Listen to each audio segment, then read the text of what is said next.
Une carte Google Play de 50 € est cachée dans la vidéo, sois le premier à la retrouver pour gagner cet argent. Oh, shut the f up.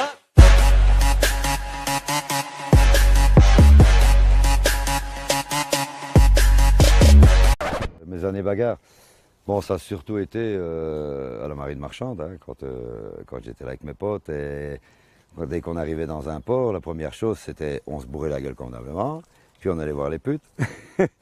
Et après les putes, bah, c'était un bon petit défoulement, une bonne petite castagne, tu sais, quelque chose qui...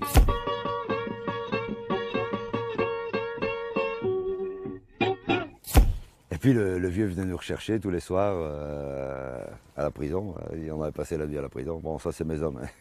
Oui, les faire sortir. Ils payaient la caution, qui nous était déduite à chaque fois, bien entendu, de nos salaires, quoi, tu vois. Bon.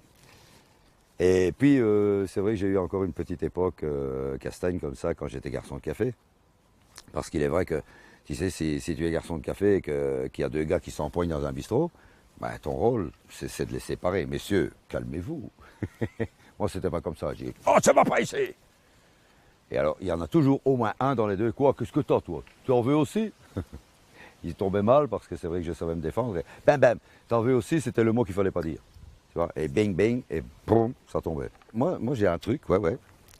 Quand tu es pour te castagner avec un mec, si le mec il est comme ça devant toi, toi tu te mets de 3/4 face. Toujours de 3/4 face. Déjà, la surface sur laquelle il peut frapper est beaucoup moindre. Si tu es comme ça, bon, il peut frapper partout. Si tu es comme ça, il peut frapper que dans tes côtes. Et là, tu as tout ce qu'il faut pour les protéger. Et alors, le coup de poing le plus rapide du monde, c'est l'ouraken. Ça, mon ami, quand le gars, il s'y attend pas, parce qu'il sait pas que tu sais faire ça. Il sait pas que tu as été karatéka ou quoi. Ou bien que tu as appris à faire un ouraken. Donc lui, il est comme ça, et toi, tu arrives près de lui, et tu le chopes là. Et à partir du moment où il est chopé là, il voit plus clair. À partir du moment où il voit plus clair, boum, boum, t'as entendu en mettre plein à sa gueule, il n'y a pas de souci. Mais bon, ça c'est ce que je faisais quand j'étais jeune. Maintenant, je suis vieux. Donc maintenant, je regarderai, s'il est 3 fois comme moi, ben, je vais plus au plonger en dessous de ses jambes, entre ses jambes, et je vais lui mordre ses couilles. Comme voilà.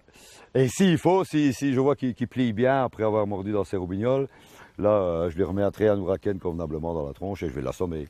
Pour être sûr qu'il ne se réveille pas, qu'il vienne m'assommer par derrière. Si tu as un mec que tu vois, que tu sais qu'il va, même si tu lui dis bon ça va on arrête, et que tu sais qu'il va continuer.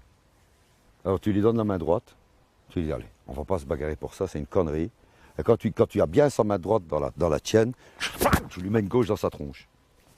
Et là, il ne sait plus rien faire parce qu'il est calé. Tu tires sa main droite, tu lui mets une gauche dans sa tronche, il est par là, il est là. Donc lui il ne sait plus de frapper. Et une fois qu'il est là, tu prends son bras, tu lâches sa main, et bam, tu le remets de droite, bam, bam, bam, une, deux ou trois droites. Et là, ça fonctionne bien. Ça fonctionne bien. Je l'ai expérimenté plusieurs fois, ce truc-là, et ça marche bien.